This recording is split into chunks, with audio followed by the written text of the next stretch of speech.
Sampaguita. Ay, wala. Bubuksan ko din ang rosas. Ay, wala.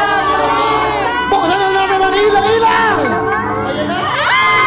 Wala din sa ilang-ilang. Tatlo na lang natitira.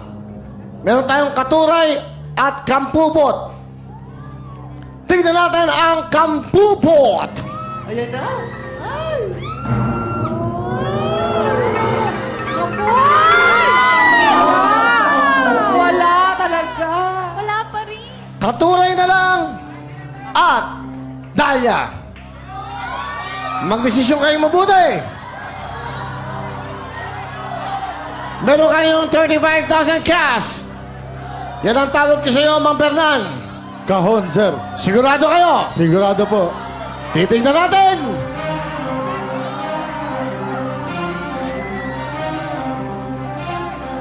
$35,000 plus 20, 55,000 cash ang iuwi nyo kung kayo ay magpepera. Pero sabi nyo, Kahon, sigurado. Sigurado po. Tingnan natin ang laman ng kahon. Isa!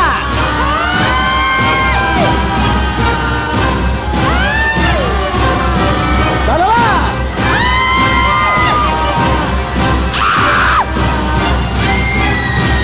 Tatlo!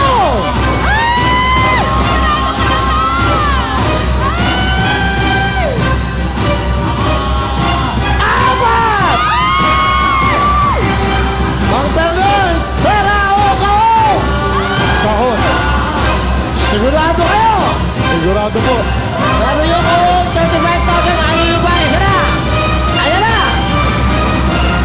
Mang Fernan! Sabi nyo, ikaw ang laman ng oral! Sige, para maganda. 50,000!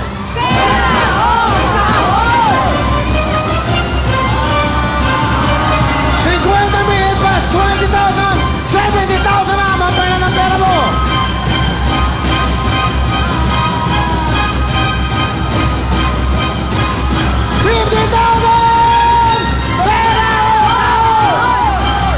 Kahon, sir. Sige, para maganda. 60,000! Pera o kahon! 60 plus 20, meron na kayong 80,000! 80,000 ang cash! Ano sigurong boyan?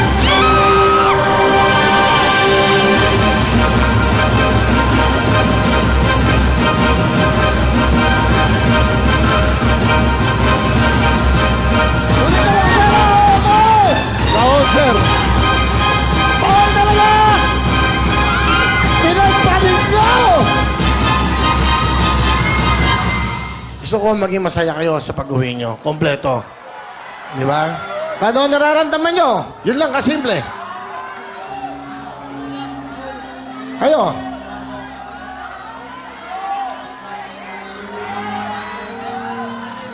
Kahon, sir. Taon talaga! Kayo ang bahala. Bubuksan ko na talaga to. Ito na. Sige. Ito na, huling tawad ko. 70,000! Pera o kahon! 70,000! Kahon, sir. Ako talaga! Sige mo kung kahon! Kahon! Kahon. 90,000! 90,000 plus 20, 110,000 ang cash nyo! Gusto ko na kayo. Sige, bigyan ko.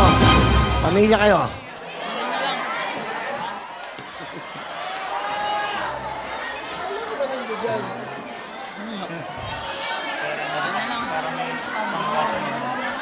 Sir, thank you.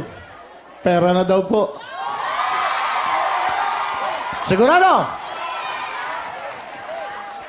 Pera na lang. Eh, kaya nga sabi ko, pamilya magdidesisyon, hindi ibang tao.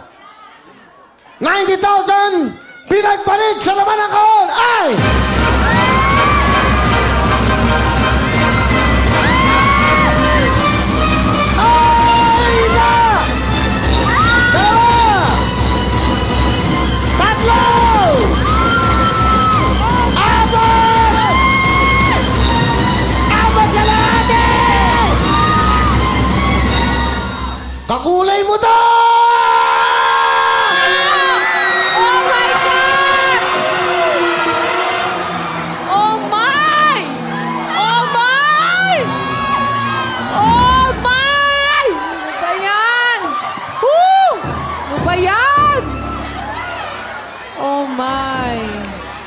Hindi bale, walang talo dito. Meron naman kayong total of 110,000 cash.